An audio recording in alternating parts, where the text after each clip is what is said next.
Segala puji bagi Allah yang Maha Adil, Maha Bijaksana. Dialah yang mengangkat dan merendahkan siapapun yang Dia kehendaki.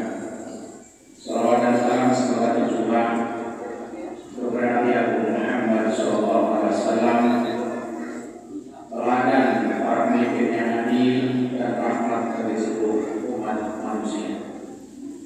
Melalui ibadah yang terhormat dan mulia ini, Habib berwasiat kepada dewa kita jamaah agar kita tingkatkan takwa kita kepada Allah Subhanahu wa taala dengan sebenar-benar takwa yang membawa kita kepada ketaatan, menjauhkan kita dari maksiat dan menuntun kita dalam kesederhanaan hidup. Karena pada masa tugas yang kali ini Habib menyampaikan materi khutbah hidup sederhana, hidup mulia.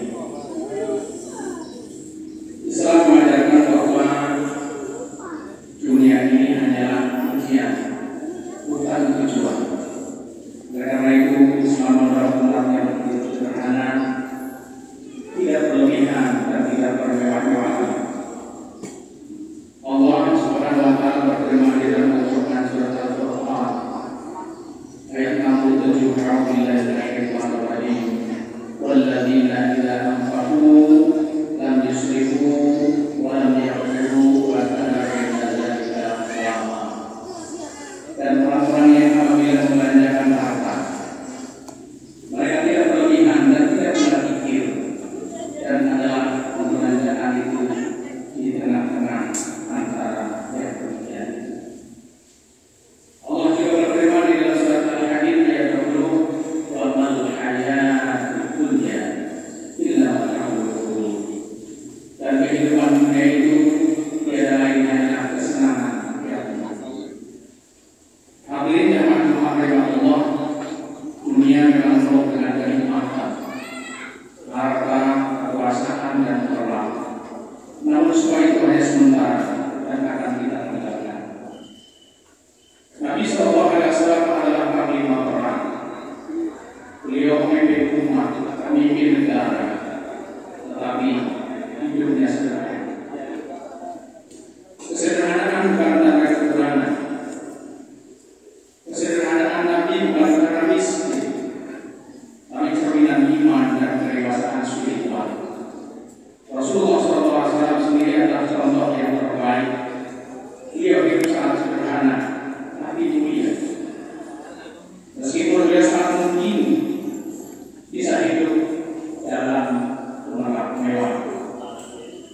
Sederhanaan Nabi Muhammad SAW nampak dalam konteks keseharian, di mana sahabat melihat beliau tidur di atas tikar kasar hingga membekas tubuhnya.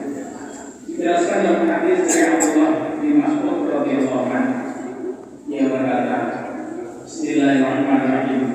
Qala Nabi sallallahu alaihi wasallam, wa idza wa'ala akhir tatara fi yamin. Nabi sallallahu alaihi wasallam pernah berbaring di atas tikar dan tikar itu mengeras tubuh. Rasulullah seorang sahabat berkata, ya Rasulullah,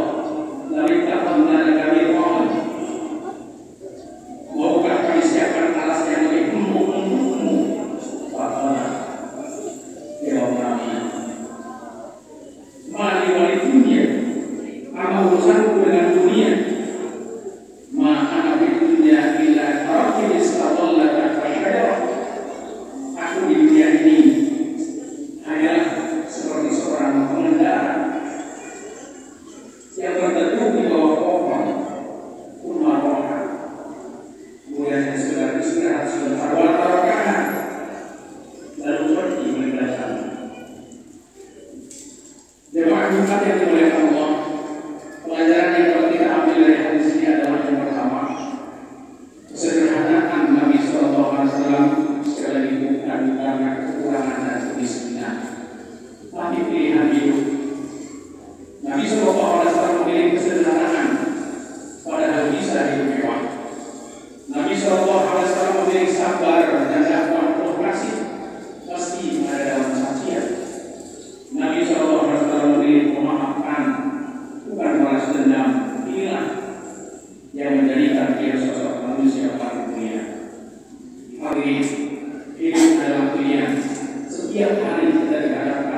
pada pilihan dua arah, antara taat atau maksiat, antara jujur atau curang, antara kesederhanaan atau kemewahan yang melalaikan, antara akhirat atau dunia. Allah berfirman di dalam Al-Quran surat Al-Balad ayat 10, wa hadainahun najdain, dan kami telah menunjukkan kepadanya dua jalan, itu kebaikan dan kejahatan. Tidak diberi kebebasan untuk memilih. Tapi ingat, hadirin, setiap pilihan ada konsekuensinya, baik di dunia maupun akhirat. Pelajaran yang kedua adalah beliau mengajarkan bahwa dunia hanya sementara. Jangan kemudian sampai melalaikan dari akhirat. Hidup ini singkat. Pilihlah jalan hidup yang Allah ridhoi. Bukan hanya menyenangkan saat, tapi merugikan selamanya. Mari kita jadikan hidup kita lebih bermakna, sederhana dalam gaya, namun kaya dalam iman dan amal soleh. Jangan biarkan harta dan kemewahan melalaikan kita dari akhirat.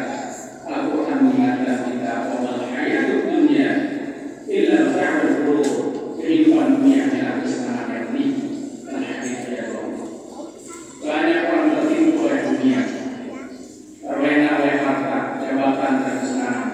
Padahal semua itu akan ditinggalkan saat maut mendatangi kita. Pelajaran yang ketiga, meski sebagai pemimpin, beliau hidup seperti rakyat biasa, bahkan lebih sederhana. Kesederhanaan Nabi adalah teladan.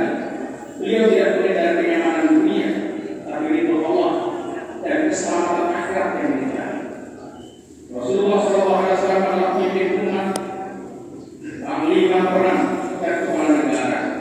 Namun beliau bisa dan biasa menambal sendiri bajunya, makan dengan tangan, tidak sombong, tidak berlebihan, dan dekat dengan rakyat biasa. Jemaah Jumat yang dimuliakan Allah, hidup sederhana menghindarkan kita dari sifat sombong, sifat boros dan cinta dunia. Sebaliknya, kesederhanaan ia akan menumbuhkan rasa syukur, empati dan kebaikan sosial. Nabi SAW membangun peradaban umat dengan solidaritas sosial, menolong fakir miskin dan anak yatim, membantu kaum duafa, memberi amanah dan membela hak yatim. Ia justru merasa gelisah saat ada satu orang pada suatu hari ada seorang lelaki yang mengadu kepada Khalifah Umar bin Khattab tentang keadaannya yang menjadi korban pencurian. Wahai Khalifah Umar, semalam ada pencuri yang masuk ke rumah saya dan mengambil barang-barang saya. Saya mohon keadilan kepada Tuhan. Mendengar aduan ini, Khalifah Umar pun menanyakan, apakah kamu mengenal pencurinya? Kalau memang kamu mengenalnya, bawa dia kemari, minta Khalifah Umar. Dan pencuri pun diajak menghadap Khalifah Umar.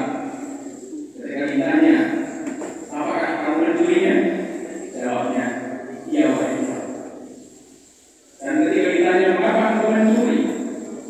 Jawabannya, saya bersama anak dan istriku hidup dalam kelaparan. Sudah 3 hari kita tidak makan, bahkan anak saya masih menyusu. Tidak pernah berhenti dari menangis. Dia benar-benar kelaparan karena susu yang kering dan menurunkan susu. Karena itulah perhitungan saya terpaksa menyusu. Terus merasakan hidup. Mendengar keterangan pencuri ini, Khalifah Umar memulai nasihat kepada si korban pencurian bahwa hukuman pencuri adalah potong tangan. Tapi kalau pencuri ini yang kebetulan tetanggamu sendiri melakukan pencurian lagi di rumahmu, maka bukan tangannya yang saya potong, tapi justru tanganmu yang aku potong. Bersandar pada hadis Nabi SAW, laisal mu'minul ladzi yaqra'u wa yaru ya'qul ila jami'. Tidak beriman orang yang punya